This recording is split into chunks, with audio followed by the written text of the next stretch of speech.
Well, I've never heard anyone say that happens, but I don't know. But I'll tell you for 100% what works.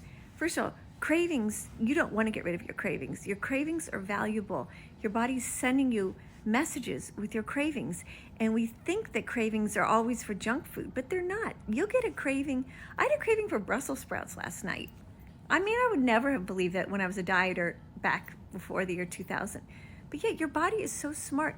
You crave. Some days I really crave like meat, like protein. Some days I crave juice. I mean, so you don't want to get rid of your cravings.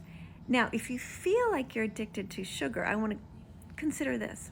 Consider that when you ever allow yourself to have sugar, let's say I'm just going to have a cookie or two, and then you have that, and then you're like, well, look what I've done. I've eaten an extra 200 calories and all that sugar, and I'm just going to eat the rest of the box because then I'll be done with it. And that's where the problem lies, because that much sugar, when you go and you finish the whole box, that's a problem. That's going to make you feel terrible, and that's way too much sugar.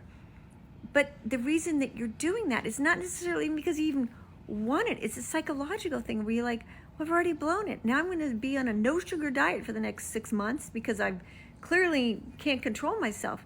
But once you lighten up and you say, hey, if you have a craving for something sweet, which is a normal and beautiful part of life for sure, and you satisfy it in an amount that's relevant to the craving and to your hunger for that, it's not a big deal.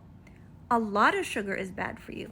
Sugar, again, matching your craving and your hunger is fine.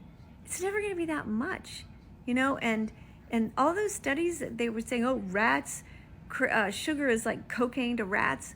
The rats were starving, so yeah, dang right. If you're starving and you put some sugar out, you're gonna really go to town on it, right? So you can't believe everything you hear about all those studies, and just always come back to your own body, and this is your science experiment, so to speak, to do your own research on what food makes you feel good, not just immediately, but the day after and the week after. What makes you feel good, and go with that, because the biofeedback you get from your own body is your best guidance.